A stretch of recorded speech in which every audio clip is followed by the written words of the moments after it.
Hello mga kapatid, magandang gabi po at advance Merry Christmas po at advance Happy New Year pala.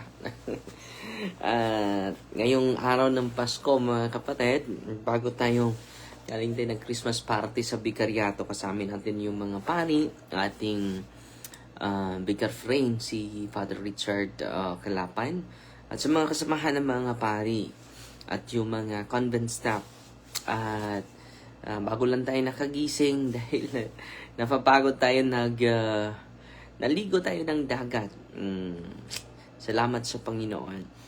At nakarelax po tayo, at after this may papasok tayo sa sa Christmas party sa ating mga OFW punto supporters, no? Magbigay tayo ng mensahe sa kanila sa gabing ito po. Okay? At pasalamat pala ako sa mga hindi pa nakasubscribe sa YouTube channel natin. Kindly subscribe po. Umahabot na tayo ng 300 ilan na yung subscribers natin sa YouTube channel natin, no? Punto por punto. Kindly subscribe po. Umahabot na tayo na 335,000 and 319 subscribers po. Sa mga hindi pa nakasubscribe, no? Kindly click the subscribe and then click all para yung mga video na pinupost natin, updated po kayo.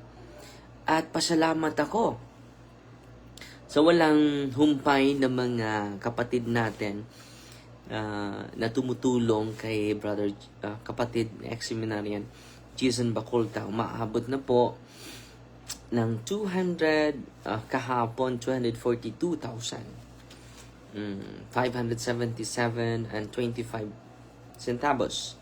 Ngayon ay umaabot na ng 250, no? 1,000 pesos and 377 and 25 centavos po.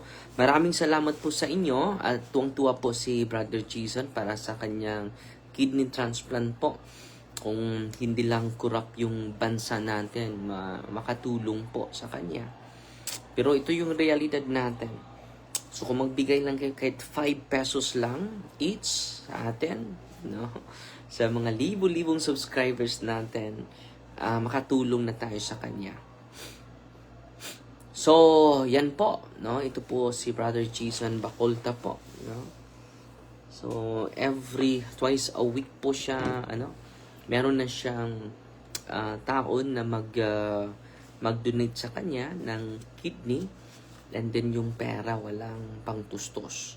So, sa pagitan ng programa, siguro buong taon po, hihingi at kakatok ako para sa kanya po.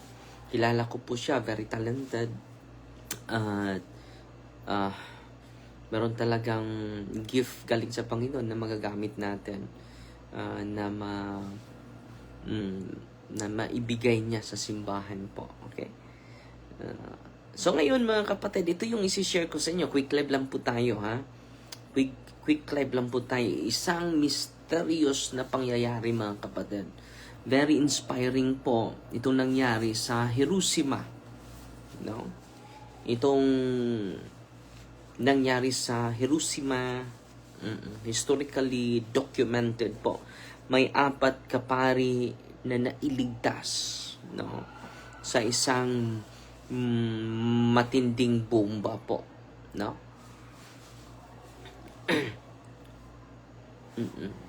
Nangyari po ito August 9, no? August 6, no? Hiroshima is the capital city of Hiroshima Prefecture in southwestern Honshu, Japan, situated on the delta of the Ota River. It is an atomic bomb on kailan po ito? August 6, 1945, and has since become a symbol of peace and reconstruction. Today, it is a modern, vibrant metropolis of more than 1.1 million people and a center of industry, education in Suguko region. So, sa Japan po ito, mga kapatid. Built a ground zero of the Blast Peace Memorial Park, features the atomic bomb dome, Hiroshima Peace Memorial Museum, and the cenotaph listing a bomb victims. Millions visit yearly to pay respects and advocate the nuclear disarmament. So, yan po ang nangyari, mga kapatid, sa itong Hiroshima, mga kapatid.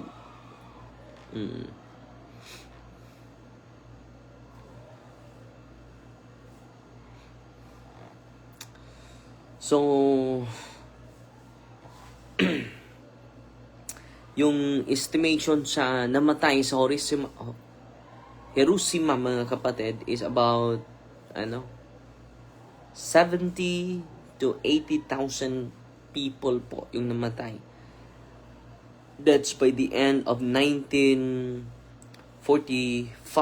from burns, injuries, and radiation. About 100 total death po. 140,000 people. Total deaths over subsequent years. Radiation-related cancers and illnesses. Well, over 140,000 dahil may mga radiation yan. Exact numbers are impossible to determine, but many historians estimate 150,000 to 200,000 in total, where long-term effects are included. So, hindi po ito basta-basta, mga kapatid, no? Many bodies were vaporized and burned beyond recognition. So, bigla lang sila naabo. Records were destroyed. Radiation effects caused deaths months and years later. Radiation effects, survivors developed cancers decades afterward. No? Grabe po itong itong atomic bomb. Kaya nga ito po yung pinakadelikado na digmaan, mga kapatid, kung yung mga nation magpasabog ng mga atomic bomb. At ito yung milagro po, mga kapatid, ng apat na sa pagkakataong ito, August 6, 1945. No? Ito yung pag-usapan natin ngayon, mga kapatid. But before tayo magpatuloy, mga kapatid, alas 8 na po, at ipagdasal natin yung mga kaluluwa sa ating mga mahal na kapatid every 8 p.m. po. In the name of the Father, and of the Son, and of the Holy Spirit. Amen. Let us pray for the eternal repose of all poor souls in purgatory.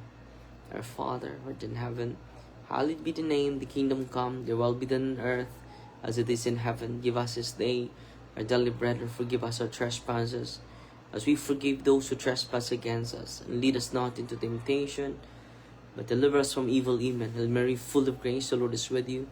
Blessed are you among women, and blessed is the fruit of the womb, Jesus. Holy Mary, Mother of God, pray for us sinners, now at the hour of our death. Amen. Hail Mary, full of grace, the Lord is with you. Blessed are you among women, and blessed is the fruit of the womb, Jesus. Holy Mary, Mother of God, pray for us sinners, now at the hour of our death. Amen. Hail Mary, full of grace, the Lord is with you. Blessed are you among women, and blessed is the fruit of the womb, Jesus.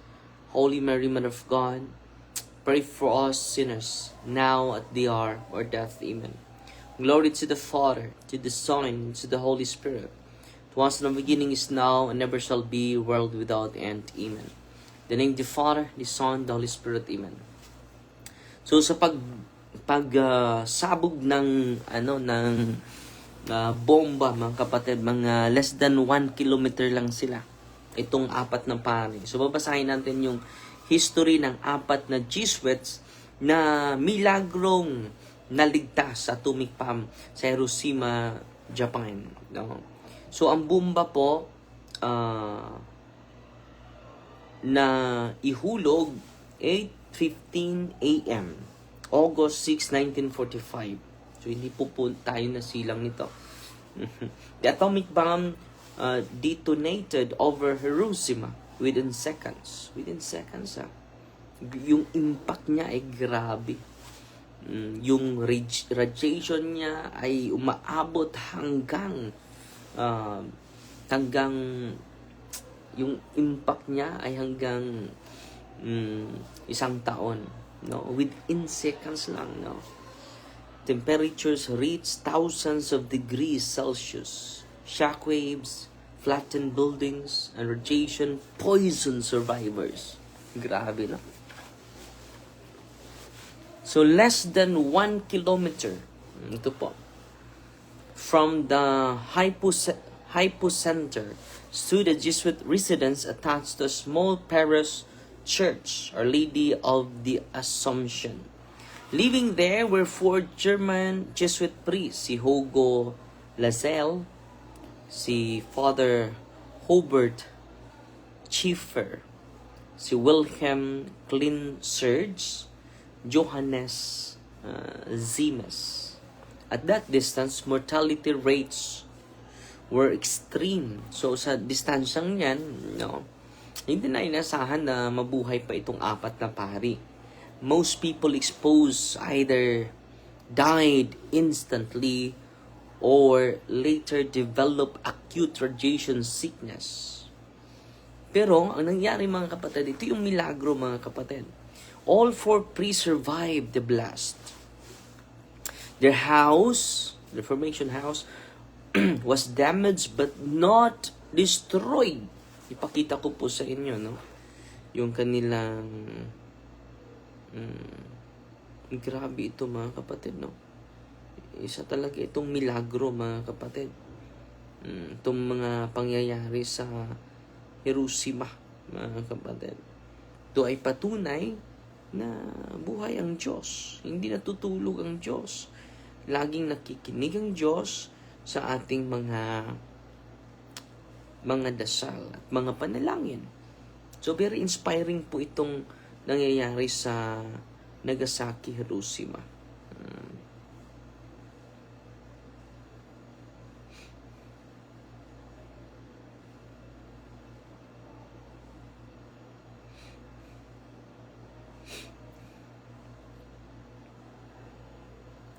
So ito po, patuloy nating babasahin, dahil maganda po ito, mga kapatid.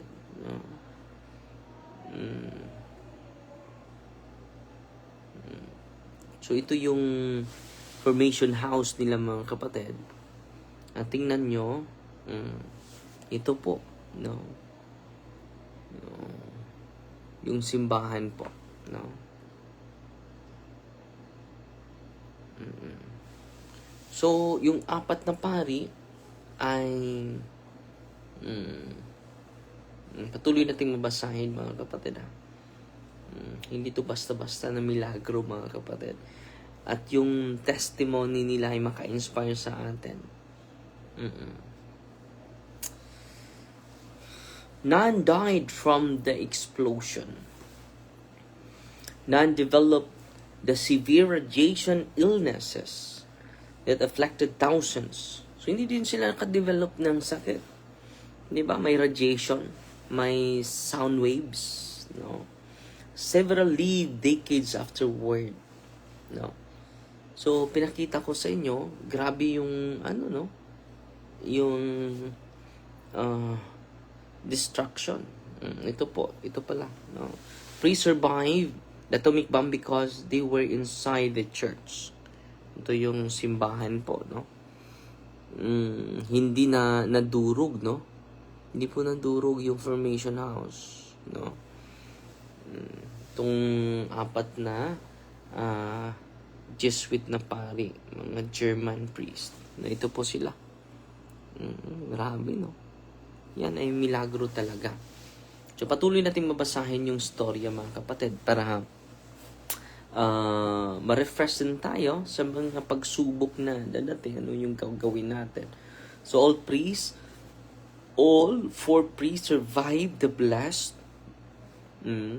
Pangalawa, their house was damaged but not destroyed. Kita nyo, intact pa po.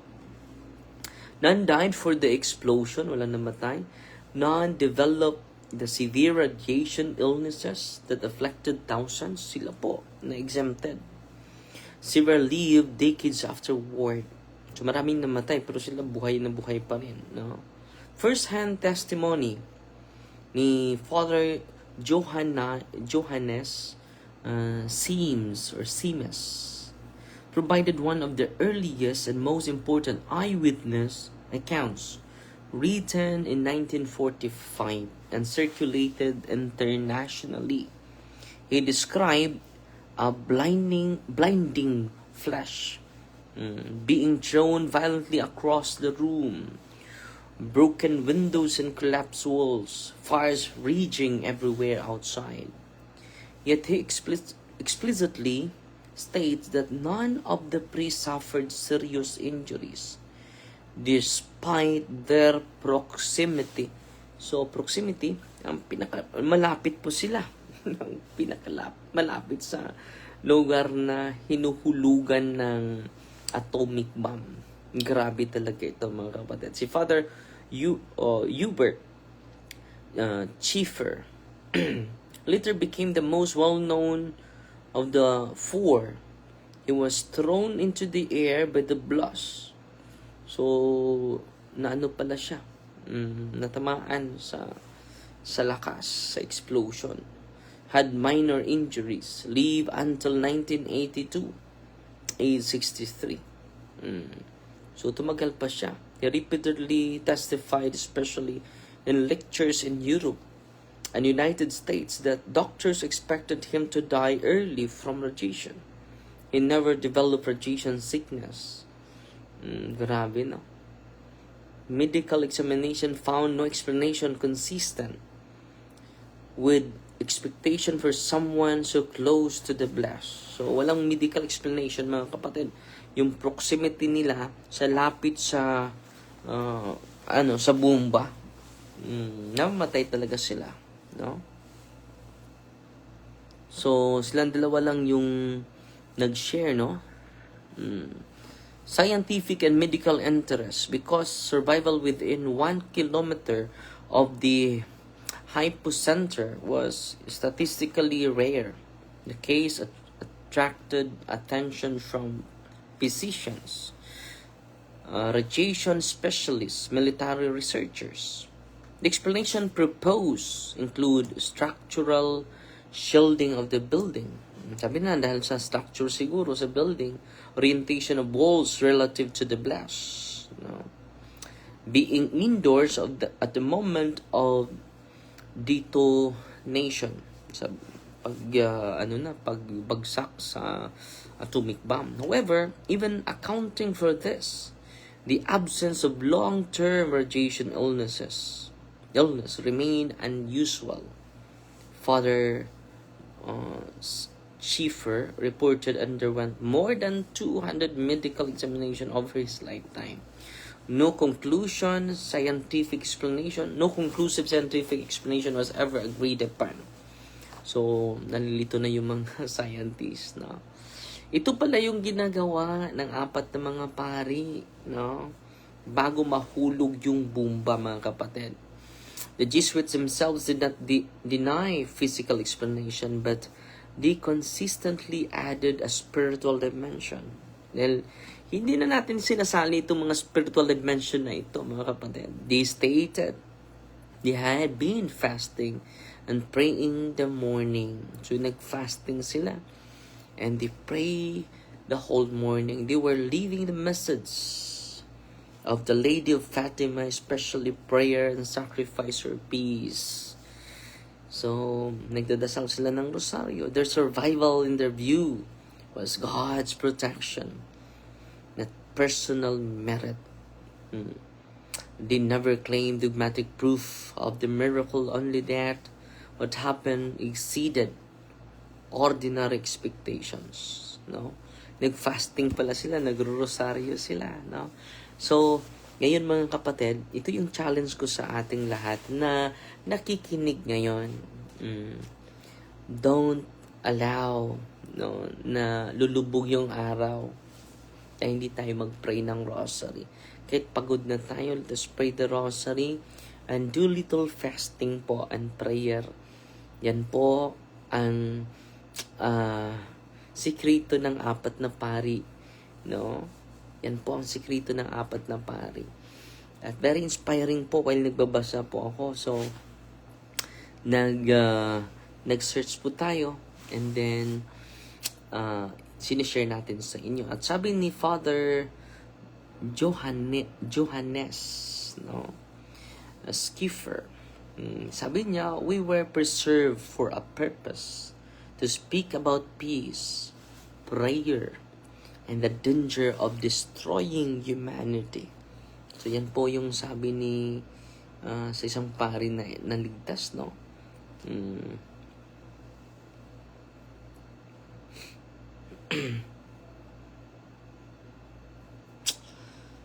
Just imagine in the city where tens of thousands died instantly, right after, for men survived within the most lethal zone and live to tell the story. Salamat kayo sa imong pagtulunan nga gipaambit ka namo, Leonela Sidron Bahian. Salamat din sa inyo, ha. At siguro mag-relive tayo and then papasok tayo sa mga kapatid natin na naghihintay sa atin ngayon. Salamat, Ate Ami Dakuban na Elga, nagpadala ng 100 stars. Si Bars Tugaf Lia, 50 stars. Si Arlene Pipito Noval, 50 stars. At si Gladys Santilan Pinili, Simpurios. Yak, Father, good evening. How are you? Nakatulog na po, nakacharge na po ngayon. So, Fighty Maria, Tatak FD with humble heart. In the Father, the Son, the Holy Spirit. Amen. Our Father, who art in heaven, hallowed be the name, the kingdom come, the will be done on earth as it is in heaven. Give us this day our daily bread, and forgive us our trespasses, as we forgive those who trespass against us. And lead us not into temptation, but deliver us from evil. Amen. Hail Mary, full of grace, the Lord is with you. Blessed are you among women, and blessed is the fruit of the womb, Jesus. Holy Mary, Mother of God, pray for us sinners, now at the hour of our death. Amen. Fighty Maria, Tatak FD with a humble heart. In the name of the Father, and of the Son, and of the Holy Spirit. Amen. Salamat tayo ni Antonia Rose, nang padala ng 100 stars. Salamat po. At ang Diyos na po magsukli sa kabutihan ninyo, ha. Kapoy kaayo lawas, Father. Basta dili makarosaryo, after makarosaryo kinanindutan. At si Antonia Rose nagpadala ng additional 50 stars. Salamat po. At pasalamat din ako. Ulitin ko, ha. So ito yung target natin, makatulong tayo ng isang tao lang, no? Especially Brother Jason Bacolta po, no? Pwede kayo magpadala ng 5 pesos para sa kanya. At sa Facebook page natin, pinipin ko po yung kanyang Gcash, kanyang bank account para direct po na mapadala natin sa kanya, and then mag-report lang tayo everyday po para makita ninyo na malaki pa tayong kulang. So, Fighty Maria, Tatak FD with a humble heart po. God